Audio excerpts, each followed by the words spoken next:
Okay, it's over. I was waiting for section 29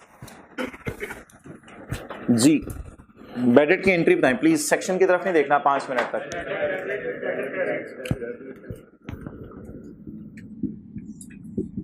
bad debt debit और debtor credit. इससे पहले क्या entry हुई होगी जिसकी वजह से डेटर क्रिएट हुआ होगा? जिसकी वजह से डेटर क्रिएट हुआ होगा डेटर या receivable debit sales credit. Okay, accounting वालों ने 2 एंट्रीज की, डेटर डेबिट सेल क्रेडिट और bad debt debit debtor credit. Tax वालों ने पूछा ये खर्चा है? आपने कहा हाँ ये खर्चा है। अच्छा, टैक्स वालों ने कहा तुम्हें पता है खर्चा माइनस करते हुए हम कंडीशंस भी लगाते हैं, कंजूस भी बन जाते हैं, खर्चे कुछ तो ऐसे हैं बिल्कुल ही माइनस नहीं करने देते, तो ये जो खर्चे है ना सेल को इनकम में ले जाओ, इसका मसला नहीं है, इधर आओ जरा इस पे जरा बात कर लेते हैं ये खर्चा है कि नहीं। तो टैक्स वालों ने कहा सिर्फ 4 बातें साबित कर दो। अकाउंटिंग के टीचर इन चक्रों में नहीं पढ़ते। टैक्स वालों ने कहा जी मुझे 4 बातें साबित कर दो।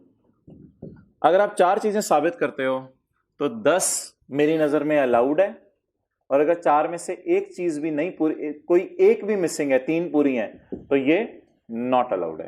तो कितनी कंडीशंस हो गई बैड डेट को माइनस करने की? 4। थोड़ी देर तक किताब पे नहीं देखना, उस तरतीब से मैं नहीं बोलूंगा शायद।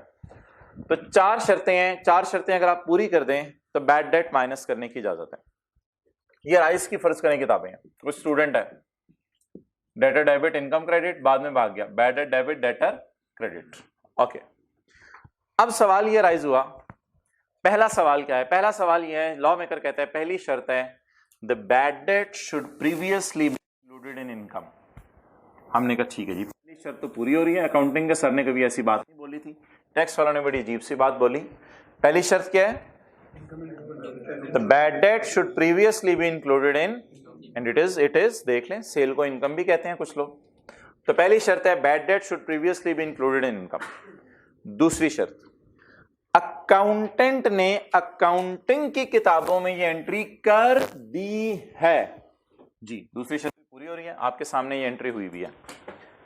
तीसरी शर्त, रीजनेबल ग्राउंड्स है कि बंदा नहीं मिल रहा।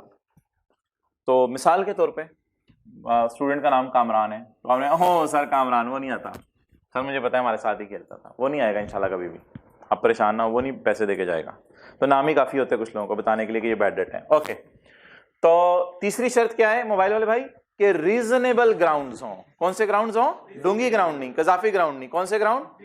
रीजनेबल ग्राउंड्स हों। और चौथी शर्त है मैक्सिमम लिमिट। मिसाल के तौर पे ये 50 है, ये 50 है और आपको 40 वो दे जाएगा, आपको पता है वो दे जाएगा, बाकी 10 लेके भाग गया। अब आप अकाउंटिंग की किताबों में 10 माइनस करें, लेकिन जब टैक्स वालों के पास जाएं तो कमिश्नर का मूड बड़ा अच्छा लग रहा था, आपने कहा 12 माइनस कर लेते हैं, लुटनी मची हुई। मैक्सिमम आप कितना माइनस कर सकते हैं? या तो इस एंट्री को भी सही करें ना, इस एंट्री को भी 12 पे लेके आए, फिर तो बात समझ आती है। लेकिन मैक्सिमम टैक्स वाले कितना माइनस करने देंगे? जितना अकाउंटिंग की आप जनरल एंट्री करके गए हैं, अकाउंटिंग की जनरल एंट्री से ज्यादा माइनस नहीं करने देंगे। बता देंगे 4 शराइत। बैड डेट पास में इनकम में गया। दूसरी शर्त, ये जनरल एंट्री हो चुकी है। तीसरी शर्त, वो नाम ही बंदे का काफी होगा। और चौथी शर्त, मैक्सिमम कितना बैड डेट माइनस करने दिया जा सकता है? जितना अकाउंटिंग वालों ने एंट्री की है। पढ़ेंगे, ये नीचे एग्जांपल बनी हुई है, नोट कुछ नहीं करना। A person, a businessman shall be allowed a, खुश हुआ करें, shall be allowed a deduction. Not allowed नहीं है, क्या है? Allowed. A businessman shall be allowed a deduction. देख लें कैसे मूव कर रहा है वो, ग्लासेस वाले भाई देख, कितने लोग कह रहे हैं इट्स बट नेचुरल सर, हो ही जाते हैं आप तो। अच्छा, a person shall be allowed a deduction for a bad debt if the following शराइत आर पूरी। नंबर ए का 1, ए का 2 नहीं पढ़ना अभी।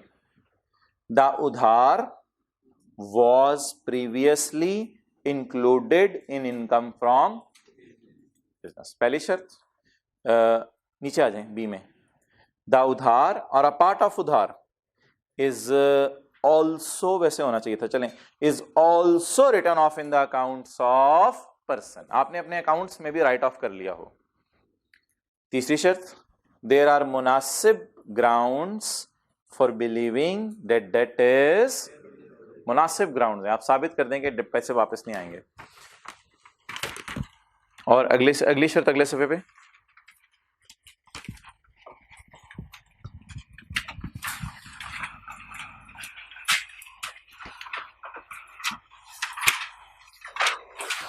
The bad debt deduction for a tax year shall not exceed. अच्छा, डिडक्शन का लफ्ज किसके लिए यूज करते हैं, अपने लिए या अकाउंटेंट्स के लिए? डिडक्शन का लफ्ज याद रखिएगा, टैक्स वाले हमेशा अपने लिए यूज करते हैं।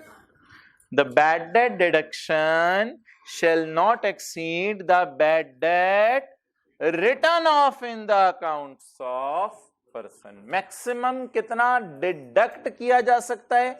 जितना राइट ऑफ हुआ है। राइट ऑफ कितना हुआ है? 10। तो मैक्सिमम डिडक्ट भी कितना किया जा सकता है? 10। वापस आ जाए पेज 141 पे, पढ़ें जी, एग्जांपल नंबर 1 पढ़ें, पेज 141 पे, 2 पे नहीं लेना। 140 example 1, metro cash and carry sold goods to a customer for ₹10। 2 eclairs बेची ऑन क्रेडिट, जो पैसे हुए तो दे जाना। And later on the debt was prove to be बुरा, और बाद में वो बंदा और एक्लेयर्स गायब हैं जी। बेचते हुए क्या एंट्री की होगी? जब सारी कोशिशों के बाद बंदा नहीं मिला, bad debt debit, debtor credit. Conclusion, as the debt was previously included in income, arrow खींच लें बैड डेट से सेल की तरफ, ताकि प्रीवियसली का लफ्ज समझ आ जाए। जनरल एंट्री में At the debt was previously included in income from business, so bad debt shall be allowed as deduction. इसलिए bad debt माइनस करने की इजाजत है। ओके, एग्जाम्पल 2, लेकिन इधर देखें, बिराइज की बुक्स हैं। सिक्योरिटी गार्ड, साथ साथ पढ़ा ना करें एग्जाम्पल। सिक्योरिटी गार्ड प्रिंसिपल साहब के पास गया और प्रिंसिपल साहब को कहा, सर वो ना मेरी शादी है। अच्छा, कार्ड लाए हो? नहीं नहीं सर, कार्ड नहीं, एक और बात करनी है। पैसे चाहिए। पैसे दे दें। वो तो शादी में पैसे लगते हैं, आपकी भी माशाल्लाह हुई है, शादी में पैसे लगते हैं। तो प्रिंसिपल साहब ने गुड फेथ में दे दिए पैसे। जी एंट्री बताएं, नीचे देख के अगर बतानी है तो फिर क्लास से बाहर चले जाएं, दरवाजा खोल दें। जी एंट्री बताएं, क्या करेंगे? लोन डेबिट नहीं, पूरा जरा अच्छा सा लफ्ज बोलो, लोन रिसीवेबल डेबिट।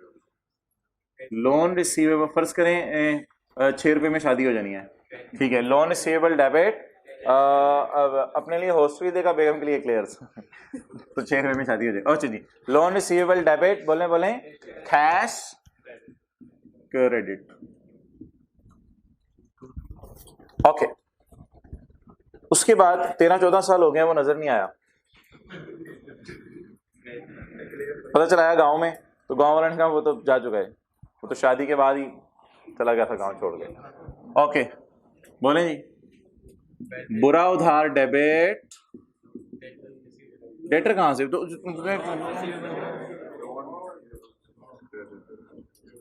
ये शर्मिंदगी में, अच्छा जी, लोन रिसीवेबल क्रेडिट। ओके जी, इस पे 4 टेस्ट लगाने पड़ेंगे। दूसरा टेस्ट, अकाउंटिंग की किताबों में राइट ऑफ हो जाए जी, पूरा हो रहा है। तीसरा टेस्ट, रीजनेबल ग्राउंड्स हैं। अब 15 साल हो गए, और क्या रीजनेबल ग्राउंड है? चौथा टेस्ट, मैक्सिमम 6 राइट ऑफ किया जा सकता है, जितना अकाउंटिंग में नहीं किया उससे ज्यादा नहीं। पहला टेस्ट, इट इज प्रीवियसली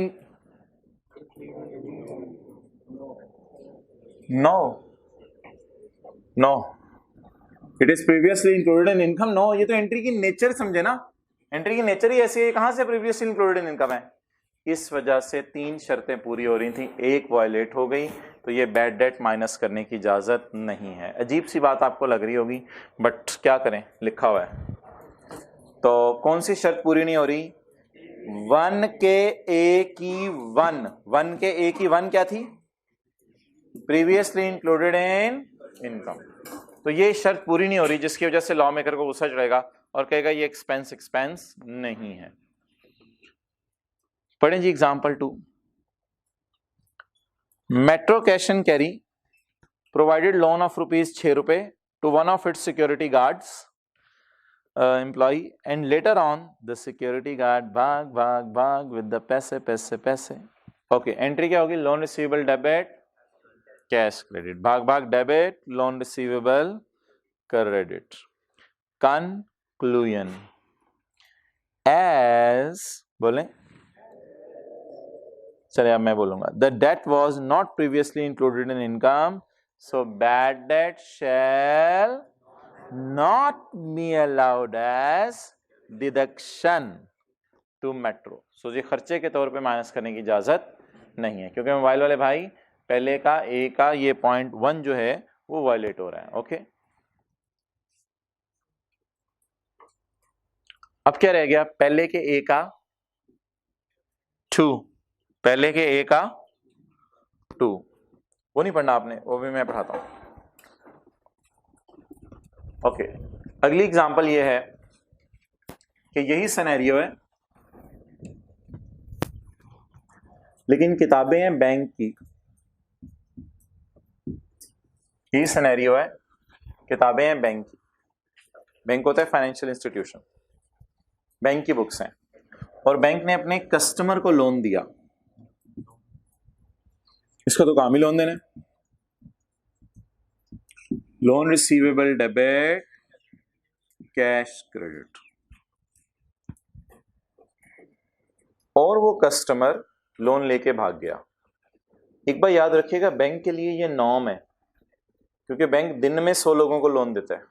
100 में से 1 भाग जाए नॉर्म है, महीने में 10-15 भाग जाए नॉर्म है बैंक के लिए ये। वो कस्टमर लोन लेके भाग गया। किधर हो भाई? कहते हैं मुझे आवाज नहीं आ रही आपकी। ओके, अब बताएं कौन सा वायलेट हो रहा है? स्टिल 1 के ए का 1 वायलेट हो रहा है, 1 के ए का 1 वायलेट हो रहा है, लेकिन 1 के ए का 2 कहता है कि 1 के ए का 1 नहीं लगाना। बैंक्स के लिए तो 1 के ए का 1 है ही नहीं, बैंक्स के लिए तो 1 के ए का 2 है। देखें 1 के ए के 1 के बाद लिखा हुआ है अगला पॉइंट 1 के ए का 2 में पढ़ें क्या लिखा हुआ है ऊपर से मिला के। The debt was for a money lent, उधार दिया किसने? By a bank in deriving interest income. Income from business को अंडरलाइन करके बताएं, बैंक की इनकम फ्रॉम बिजनेस की नेचर इंटरेस्ट इनकम। बैंक ने ये इसलिए लोन दिया कि और कोई मकसद था, या इससे मकसद इंटरेस्ट कमाना था? तो इनकम फ्रॉम बिजनेस को अंडरलाइन करके लिखे इंटरेस्ट इनकम।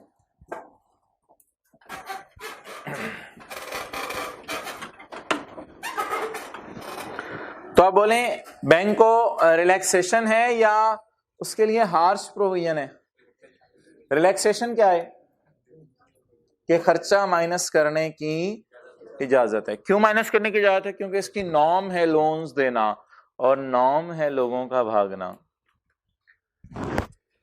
तो 1 के ए के 2 के साथ लेफ्ट साइड पे लिख लें only books of bank, books of bank. Bank की किताबों में ऐसा करेंगे, बाकियों की किताबों के लिए ए का 1 है।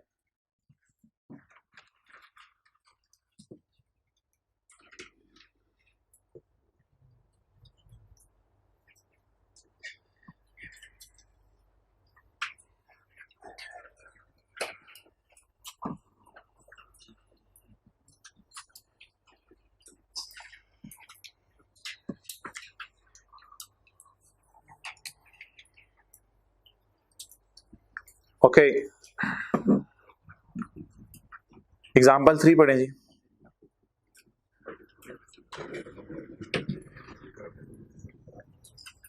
वो सिकंदर वाला मेडिकल घर जाके कितने लोगों ने किया? क्या कितने लोगों को भूल गया ऐसे ही? अच्छा, ऐसा नहीं होता घर जाते हैं, घर जाके सोचते हैं ऐसे ही बैठते ही, यानी थोड़ा सा घंटा डेढ़ सो के बैठते ही फिर सोचते हैं अच्छा आज किस किस क्लास में क्या क्या पढ़ा?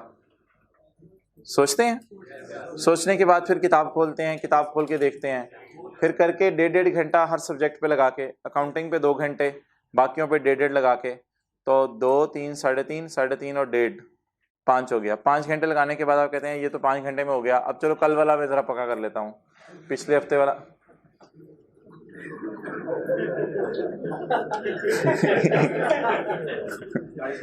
नहीं क्या ये चले आ जाए, हम तो अपने जमाने में शायद ऐसा करते हो। Okay, example 3, books of bank. बड़ा आसान है सी है, थोड़ी हिम्मत करें आप हजरात, और कंसिस्टेंसी होनी चाहिए। बुक्स ऑफ बैंक ऐसे ही आपने सर पे चढ़ाया हुआ है। जो टीचर पढ़ाते हैं ना, वो रोजाना को रोजाना बस बंदा पढ़ ले, उसमें से पेपर में आराम से 50 नंबर आ जाते हैं, आराम से 50 नंबर। कल भी देखिएगा, मुझे उम्मीद है कि आप आधा आधा सवाल सही कर सकेंगे, और यही आपसे रिक्वायर्ड होगा। पूरा सवाल आपसे एक्सपेक्टेड नहीं होगा, आधा आधा सवाल। ये मसला तब आता है जब आप होप लूज करके जो है वो 2-4 एडजस्टमेंट पढ़ते हैं, नहीं समझ आती, अगली इजी वाली भी छोड़ के चले जाते हैं, तो फिर आई क्या भी आपको छोड़ देता है। मैंने कुछ लोग नहीं आए, मैं वेट कर रहा था, मैंने बेडेड रिकवरी आज पढ़ानी थी।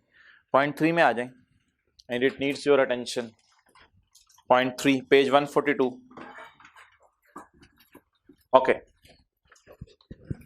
आप हजरात मुझे ये बता दें कि जब हम न्यूमेरिकल्स सॉल्व करते हैं तो क्या हमारे और टैक्स वालों के इख्तलाफात सिर्फ एक्सपेंसेस की मद में आते हैं, या हमारे और टैक्स वालों के इख्तलाफात इनकम्स की मद में भी आ जाते हैं?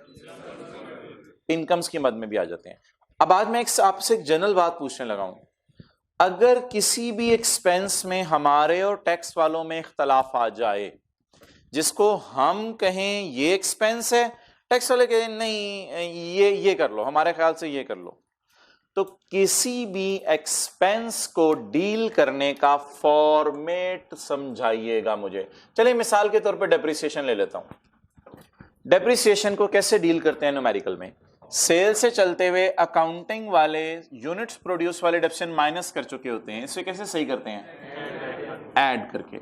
इस डेप्रिसिएशन का नाम क्या रखते हैं? अकाउंटिंग वालों की डेप्रिसिएशन। इसके बिलमुकाबिल टैक्स वाले कहते हैं अकाउंट तुमने क्यों डेप्रिसिएशन माइनस की, हम डेप्रिसिएशन आपको बताते हैं क्या माइनस करो। तो टैक्स वालों की डेप्रिसिएशन आप क्या कर देते हैं? माइनस कर देते हैं जी। अकाउंटिंग प्रॉफिट तक पहुंचते हुए कौन सी वाली माइनस हो चुकी होती है, उसे क्या कर दें? ऐड कर दें। इसके बिल मुकाबिल टैक्स वाले कौन सी डेप्रिसिएशन माइनस करने देंगे? अपने रूल्स वाली। क्लियर हो गई ये बात? तो can you tell me the rule of expenses? Yes, all expenses should be added as per accounting rules, और टैक्स रूल्स वाले एक्सपेंसेस माइनस किया करेंगे। ये बात आपको पता भी है, और यही loss on sale of fixed asset आ जाए उसका भी यही सलूक करते हैं। तो हर एक्सपेंस में अगर इख्तलाफ हो तो अकाउंटिंग वालों का एक्सपेंस रिवर्स होता है, टैक्स वालों का एक्सपेंस माइनस साइन के साथ रिकॉर्ड होता है। इसी तरह बैड डेट है, बैड डेट अभी रिकवरी नहीं पढ़ा रहा, इसी तरह बैड डेट है। बैड डेट कितने किस्म के हो सकते हैं सवाल में दिए हुए? 2। एक वो जो अकाउंटिंग वाले कह रहे हैं हमारे ख्याल से इतने भागा लेके पैसे, दूसरा टैक्स वाले कह रहे हैं नहीं नहीं नहीं नहीं नहीं ये रशीद है, ये नहीं इतने लेके भाग सकता है, भागेगा लेकिन थोड़े लेके भागेगा। तो टैक्स वालों की नजर में बैड डेट कुछ और हो सकते हैं, अकाउंटिंग वालों की नजर में बैड डेट कुछ और हो सकते हैं। लेकिन लकीली दोनों फिगर्स आपको गिवन हुआ करेंगे। टैक्स बैड डेट निकालने का कोई फॉर्मूला नहीं है, लकीली दोनों फिगर्स आपको गिवन हुआ करेंगी कि टैक्स वाले कह रहे हैं इतने पैसे लेके भागा है, आप कह रहे हैं नहीं इतने पैसे लेके भागे, दोनों में लड़ाई हुआ करेगी। तो असल में अलाउड कौन से हुआ करेंगे? टैक्स वाले। चलिए जी, example 1, a manufacturer has disclosed accounting profit of 6 lakh. ये न्यूमेरिकल सॉल्व करने का तरीका है, आपको पता है यहां से न्यूमेरिकल शुरू होता है। एक मैन्युफैक्चरर ने 600 रुपए का प्रॉफिट डिस्क्लोज किया है। दिस इज अराइव्ड एट, इस तक पहुंचते हुए 2 लाख डिडक्ट हो चुका है। क्या कोई बता सकता है ये 2 लाख कौन सा वाला है? क्यों? This is arrived at by deducting 2 lakh. इस तक पहुंचते हुए 2 लाख माइनस हुए, तो अंडरलाइन करें 2 lakh. What is this? Accounting depreciation और अकाउंटिंग बैड डेट? ये क्या हो चुके हैं? माइनस। इसको क्या कर दें? कितने से? 200 से। अच्छा आगे बढ़े, कमिश्नर की क्या राय है? हाउएवर कमिश्नर अलाउड ओनली, ये कौन सा बैड डेट होगा? ये अकाउंटिंग के सर वाला होगा, इसका क्या नाम रखेंगे? अकाउंटिंग वाला ने तो ये माइनस नहीं किया होगा, तो डिफरेंस नहीं किया करनी, हमेशा अलग अलग दोनों दिखाया करने हैं। टैक्स वालों का बैड डेट कितना? 180। जस्ट लाइक डेप्रिसिएशन, अकाउंटिंग वालों के रिवर्स करें, टैक्स वालों के रिकॉर्ड करें। 620। जान ले ली उसने हमारी। 600 पे टैक्स देने जा रहे थे, 620 पे टैक्स देके आएंगे, जान ले ली उसने हमारी। ठीक है जी, रजिस्टर पे नोट करें। एक्सपेंसेस का रूल बता दें, अकाउंटिंग वाले रिवर्स एड साइन के साथ और टैक्स वाले रिकॉर्ड लेस साइन के साथ। लेकिन रजिस्टर पे नोट करते हुए पहले डेप्शन लिखिएगा, फिर काटिएगा, फिर बैड डेट लिखें। टेस्ट कितने लोग दे चुके? कितने लोगों ने भी देना है? ठीक है, कितने लोगों ने नहीं देना? हाउ डेयर यू, खड़े हो जाओ।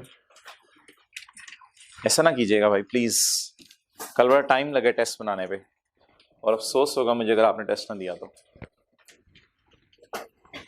Sir you are use to, इतनी क्लास में पढ़ाते हैं, इतने बच्चे टेस्ट नहीं देते, यू आर यूज टू अफसोस होने का। हद हो गई।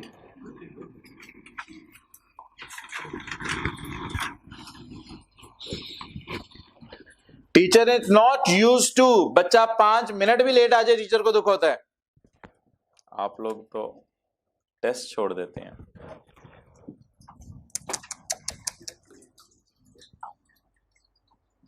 ये चुप कराने के लिए रखा। ओके, फिगर सफे की एक्सट्रीम राइट साइड पर लिखा करें कभी भी, चाहे अकाउंटिंग की क्लास में बैठे हों, कहीं भी बैठे हों। ओके, अच्छा भाई अगला साल जब आएगा ना, तो अगले साल बैड डेट रिकवरी होगी, वो बंदा पैसे लेके आएगा। तो बैड डेट रिकवरी क्या होती है? इनकम होती है, एक्सपेंस होता है? इनकम होती है। अच्छा चलें इसको छोड़ें, अगला साल मैं शुरू करता हूं। इस साल का बता दें, ये टैक्स ईयर कौन सा है? 2011, और ये हेड इनकम फ्रॉम बिजनेस। अच्छा सवाल नहीं पढ़ना, अगला सवाल नहीं पढ़ना, मुझे ऐसे ही बताएं, कोई जनरल सी ऐसी मजे की बात बता दें कि गेन्स के बारे में अगर लड़ाई हो जाए, मैंने आपको क्लास में मिसाल दी हुई है, मैं भी साबित करूंगा मिसाल दी हुई है, गेन के बारे में लड़ाई हो जाए टैक्स वालों और अकाउंटिंग वालों में, तो उस लड़ाई को कैसे सेट करते हैं? सेल से चलते हुए प्रॉफिट में गेन ऑन बिल्डिंग पड़ा हुआ है, gain on sale of building, नहीं करेंगे क्या? लेस करेंगे। लेस के साथ लिखेंगे क्या? Good good, excellent. लेस के साथ लिखेंगे क्या? Accounting gain. ठीक है, एक्सपेंसेस नहीं है ये प्लीज, ये क्या है? इनकम्स हैं। अच्छा अकाउंटिंग वालों का गेन तो रिवर्स कर देंगे, टैक्स वालों का गेन अकाउंटिंग के सर ने ऐड कराया होगा, तो फिर क्या करें? ऐड कर देंगे। तो ये रूल थोड़ी देर पहले मैंने किसके लिए बताया था? एक्सपेंसेस के लिए, नहीं जनरल बात करो। ये रूल किसके लिए रहा था, और ये रूल किसके लिए? इनकम्स। गेन क्या होती है? इनकम। अच्छा सेल से पहुंचते हुए gain on building other income में पड़ा हुआ था, उसे रिवर्स कर दिया, और टैक्स वालों का गेन आपको याद है वर्किंग से निकलता था बिल्डिंग का अजीब से तरीके से, टैक्स वालों का गेन क्या कर देते हैं? ऐड। अच्छा मुझे बताएं आमतौर पे कौन से वाले गेन आपको गिवन हुआ करेंगे, कौन से वाले निकलवाया करेगा? अकाउंटिंग वाले हमेशा गिवन होंगे, और ये भी लिख लें अकाउंटिंग डेप्शन भी हमेशा गिवन होगी, सारी चीजें गिवन हुआ करेंगी, सिर्फ किनकी वाली हमें वर्कआउट करनी पड़ेंगी? टैक्स वालों की। अच्छा मैं इधर गेन का लॉस काट रहा हूं, ये तो इसलिए काट रहा हूं कि आपने पिछली क्लास में गेन कवर कर लिया है, गेन का रूल मैंने आपको बता दिया था। बैड डेट रिकवरी का रूल बता दें, सेम यही क्योंकि इनकम है, लेकिन रूल जरा सुने। Sale add other income, cash debit, bad debt recovery income credit. Profit में बैड डेट रिकवरी इनकम क्या है? ऐड हुई हुई है। कैसे रिवर्स करें? इसका नाम क्या रखें? अकाउंटिंग वालों के मुताबिक बैड डेट रिकवरी। ये रूल्स इनकम का है या एक्सपेंसेस का है? इनकम का। अच्छा, एक रिकवरी टैक्स वालों की भी होगी। जिस तरह वो बैड डेट पे लड़ाई करते हैं तो रिकवरी पे भी लड़ाई कर सकते हैं। तो टैक्स वालों की बैड डेट रिकवरी अकाउंटिंग के टीचर ने ऐड कराई होगी, उससे क्या करें? ऐड कर दें। तो गेन मैंने इसलिए लिखा ताकि आपको पुरानी बात याद आ जाए। टैक्स वालों की बैड डेट रिकवरी बोले बोले बोले क्या क्या करेंगे? ऐड किया करेंगे। ओके, रजिस्टर पे नोट कर लें, फिर अगला सवाल सॉल्व करना। लेकिन एक चीज, ये वर्कआउट किया करेंगे, ये पेपर में गिवन नहीं हो करेगी, ये वर्कआउट किया करेंगे।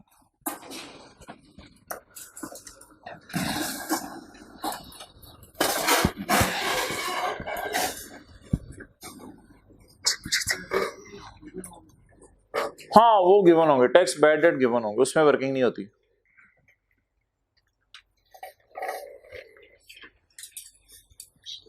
जी, कितने लोग कह रहे हैं आज जरा बात बेहतर समझ आ गई, एक्सपेंसेस को कैसे डील करना है और इनकम्स को कैसे डील करना है।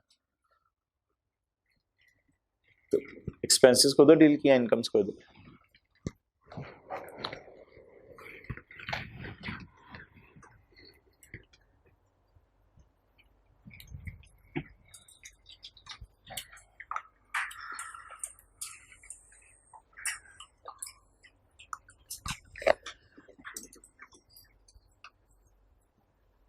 Okay. Let's move next.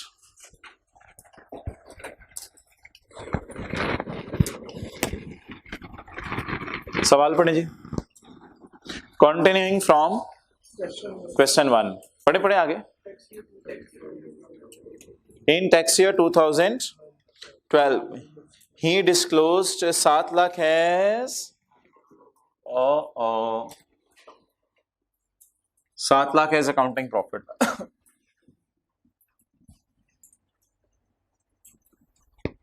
जी आगे बढ़े। विच इंक्लूड डीडक्ट नहीं लिखा हुआ, क्या लिखा हुआ है? क्या इंक्लूड है इसमें? 25,000 क्या? Bad debt. 2 लाख लेके भागा था, 180 टैक्स वाले कह रहे थे लेके भागा है, लेकिन असल में लेके कितने आ गया? 25,000 लेके आ गया। अच्छा जी, अकाउंटिंग वाले टीचर ने 25,000 की एंट्री करवाई होगी।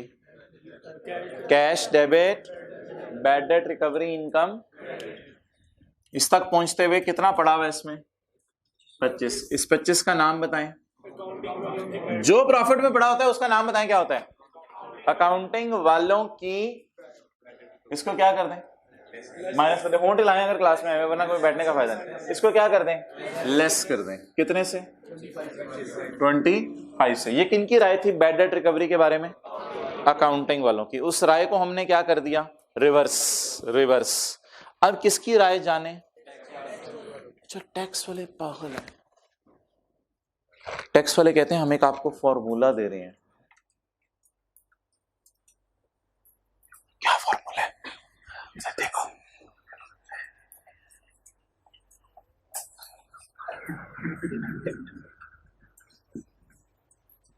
आपने कुछ नहीं देखना, व्हाइट बोर्ड पे देखते रहना। Amount recovered less actual bad, पूरा एक्चुअल बैड लेस, लेकिन ये लेस इस ए के नीचे आएगा। लेस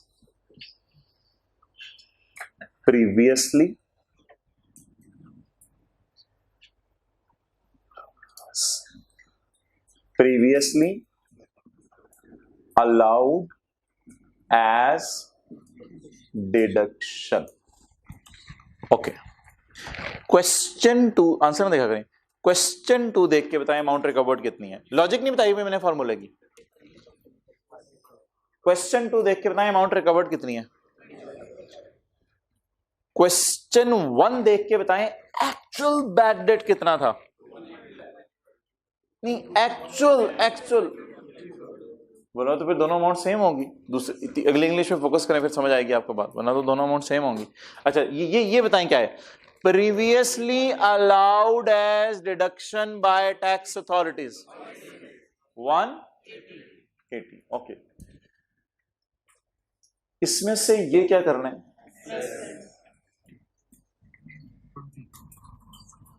इसमें से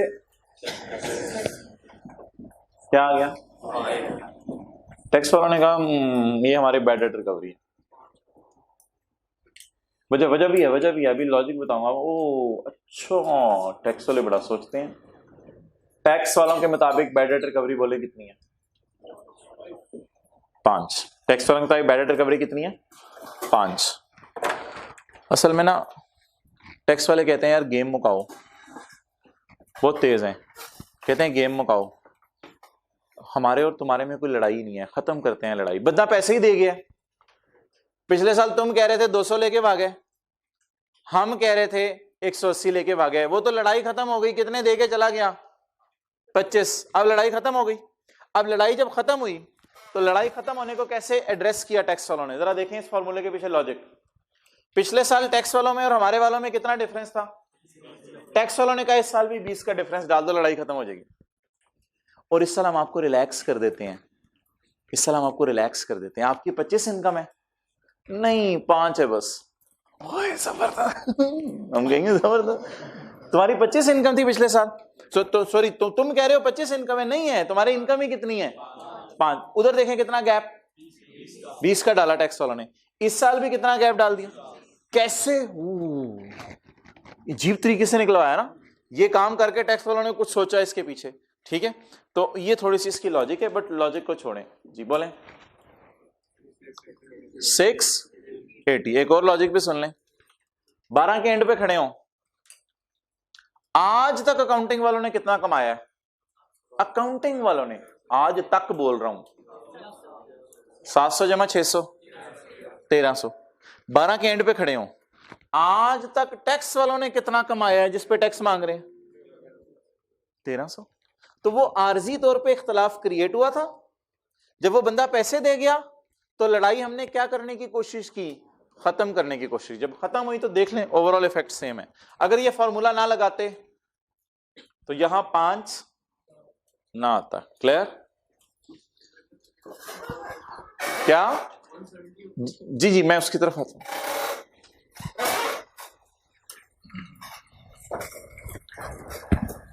जल्दी नोट करो, खत्म हो गया सवाल।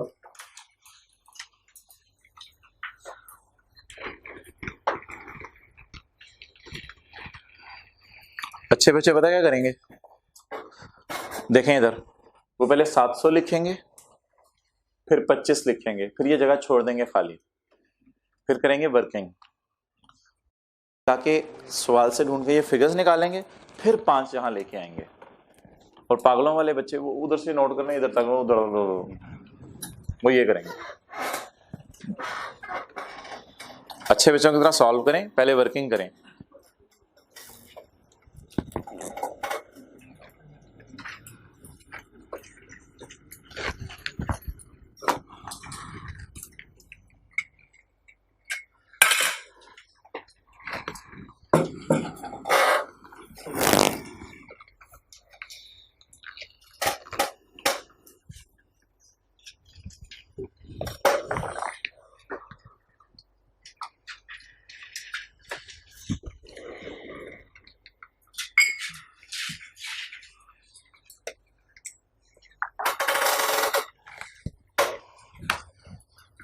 फॉर्मूला मुश्किल नहीं है, फॉर्मूला तो इजीली याद हो जाएगा आपको। Amount recovered less actual bad debt less previously allowed as deduction. जिस तरह गेन लॉस के आपने अजीब अजीब फॉर्मूले यूज किए थे 4 एक्सेप्शंस में, ये भी एक अजीब सा फॉर्मूला समझ लें। This 5 is called as, please arrow खींचा हुआ है, टैक्स वालों की बैड डेट रिकवरी।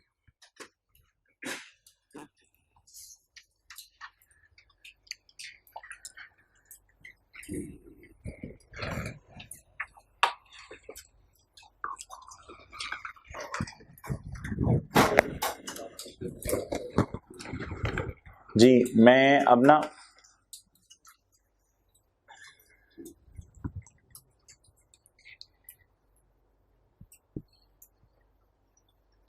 अपना कह के जब टीचर रुक जाए, इसका मतलब होता है कुछ बच्चे नोट करें, वो स्पीड तेज कर लें।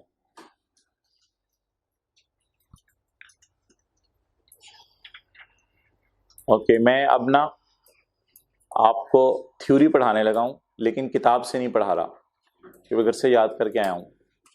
थ्योरी जरा देखिएगा, थोड़ा प्लस माइनस हो सकता है, किताब से बिल्कुल ना कंपेयर कीजिएगा, अभी कर लेंगे। Where a bad debt deduction has been, कर लिया नो शुरू, ऊपर देखो, आप किताब की तरह नहीं देखना, 1 मिनट तक लेफ्ट साइड पे जहां मैं देखूंगा।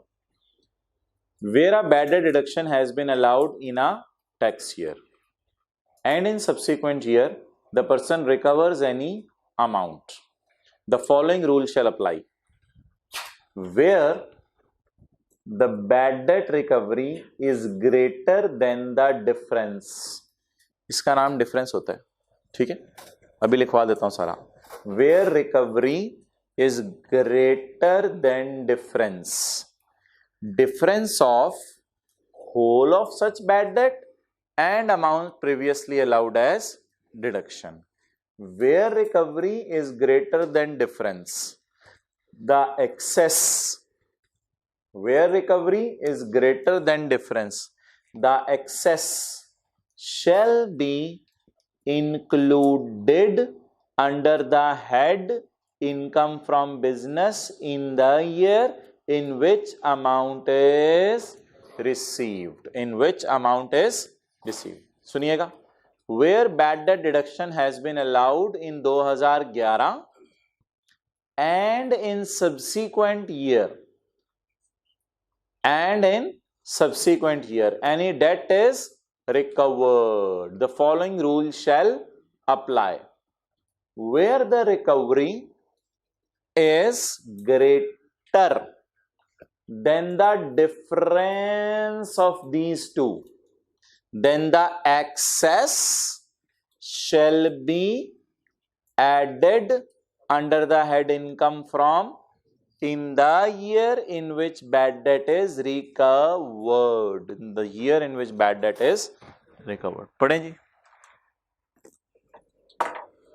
अब मैं फिगर्स लिखवाने लगा हूं आपको साथ साथ। Where bad debt deduction has been allowed in a tax year, tax year को अंडरलाइन करके लिखें 11।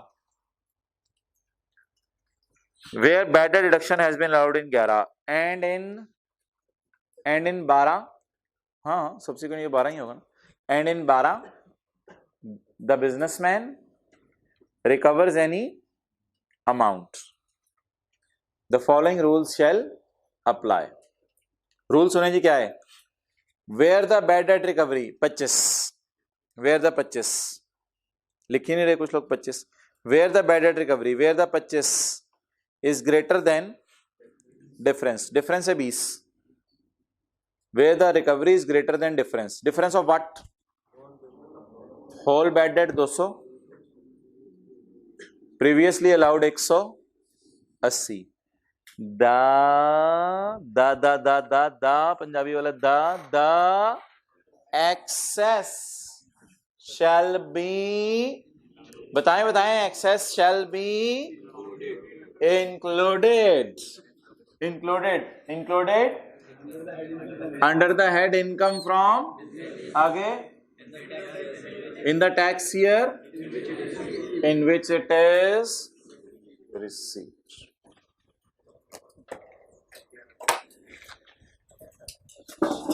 ठीक, कैसी लगी English?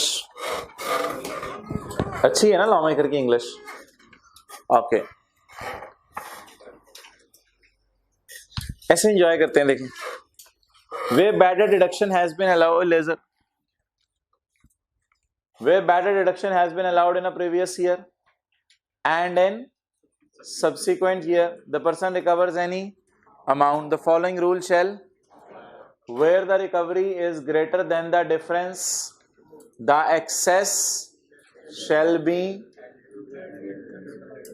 added under the head income from business in the year in which it is, and the following 9 tax year in equal proportion. Okay, ऐसे ही जरा ज्यादा याद कर लेना तो बंदे इधर उधर चीजें हो जाती हैं। तो उसी साल इनकम में डालेंगे या 10 साल में इनकम में डालेंगे? उसी साल। तेने फिक्रमंद हो गया, आपकी पुरानी चीजें भी कुछ पड़ी हुई हैं। अच्छा भाई, लेकिन एक बात याद रखिएगा, ये ना जो बैड डेट रिकवरी है जरूरी नहीं पॉजिटिव ही आए, ये टैक्स वालों की, ये जरूरी नहीं पॉजिटिव ही आए, ये कभी नेगेटिव भी आ सकती है, क्योंकि आपको पता है टैक्स वाले कभी एसेट बेचें गेन भी आता है लॉस भी आता है, तो इसका नाम टैक्स बैड डेट रिकवरी नहीं होना चाहिए। चलिए रिकवरी लिख दी है, खैर है, कोई मसला नहीं, रिकवरी लिख के भी आपके नंबर नहीं कटेंगे। This figure can be negative, कैसे? अगर यहां होता 17 तो 17 माइनस -3, अब कुछ नहीं करना था, -3 को यहां ला के इसको नहीं छेड़ना, ये काउंटिंग वाले सर का है, इसको माइनस ही करना है, इसको माइनस ही करना है, इसको माइनस ही करना है। तो बस थोड़ी सी मैं चीज चेंज कराऊं, एडलेस सेम है, ये कभी कभी लेस हो सकता है, once in a blue moon, बाकी सारे मैंने साइन सही लगाए हैं, लेस एडलेस बाकी साइन सही लगाए हैं। ये वाली फिगर कभी जिंदगी में ऐड भी हो सकती है, और अगर इधर 17 रिकवरी होती तो 17 माइनस 20 -3 भी हो सकते हैं, -3 उसकी इंग्लिश बना लेते हैं, लॉ से पढ़ने की जरूरत नहीं, वो खुद इंग्लिश बनाते हैं, आप बनाएंगे। Where the bad debt recovery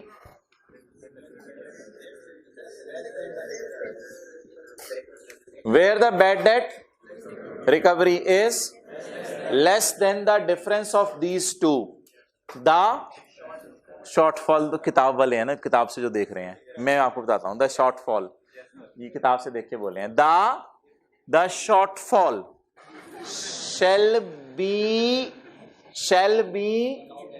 allowed, ये किताब से देख के तो नहीं बोले अलाउड, एक्सेलेंट, अगर खुद बोले हो, shall be allowed as under the head in the year in which, इसकी भी एग्जांपल घर में कीजिएगा, एग्जांपल 3,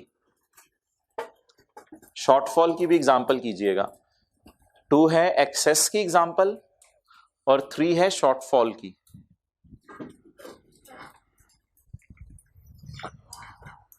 जी 3 का बी पढ़ें, 3 के बी में लिखें example 3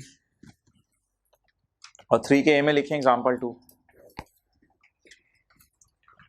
Where the bad debt recovery is less than the difference between बला बला छोड़ें, बला बला, the shortfall shall be allowed, इसको फिर ऐड करेंगे या लेस करेंगे, shall be allowed as deduction, किस साइड में, किस साल, in the year in which it was received, जिस साल बैड डेट रिकवर हुआ।